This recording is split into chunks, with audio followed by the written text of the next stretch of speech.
ধন্যবাদ মেহেদি। সারা দেশের কয়েকটি জেলার মতো মাদারীপুরেও বেশ কয়েকদিন যাবৎ শৈত্যপ্রবাহ চলছে। শৈত্যপ্রবাহে মাদারীপুরের জনজীবন বিপর্যস্ত আমরা বলতে পারি। বিশেষ করে যারা খেটে খাওয়া মানুষ, দিনমজুর রয়েছেন, তারা প্রচণ্ড কষ্টে দিনাতিপাত করছেন। প্রচুর শীত থাকার কারণে তারা সকালে বের হতে পারছেন না, যার কারণে তাদের যে কর্মজীবন তা ব্যাহত হচ্ছে।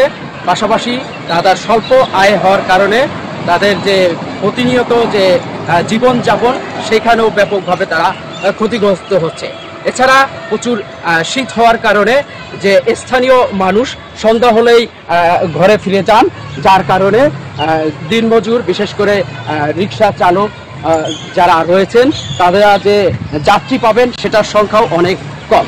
পাশাপাশি মাদারীপুরে শীতের প্রকোপের কারণে হাসপাতালগুলোতে শিশু এবং বৃদ্ধ রোগীদের সংখ্যা বৃদ্ধি পেয়েছে।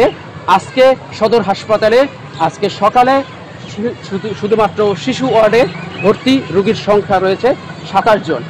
গত কয়েকদিনের আবহাওয়ার তাপমাত্রা যদি আমি বলি, মাদারীপুরে গতকালকে তাপমাত্রা ছিল 11 ডিগ্রি সেলসিয়াস।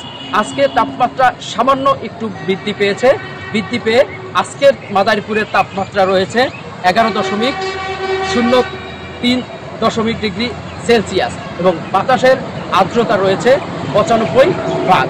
সকালে কুয়াশা না থাকলেও রৌদ্র ঝলমল রৌদ্র দেখা গেলেও শীতের প্রকোপ খুব একটা কিন্তু কমেনি। তবে আবহাওয়া দিন বাড়ার সাথে সাথে শীতের প্রকোপ কিছুটা কমলেও সন্ধ্যা নামলে শীত কিন্তু আবার জেঁকে বসে। মেহেদি, এই ছিল আমার কাছে মাদারীপুরের সর্বশেষ। রাহাত, আপনাকে অসংখ্য ধন্যবাদ। কথা বলছিলাম সহকর্মী রাহাত হোসেনের সাথে, জানাচ্ছিলেন মাদারীপুরে শ্রমজীবী মানুষের শীতে তাদের কার্যক্রমের প্রভাব সম্পর্কে।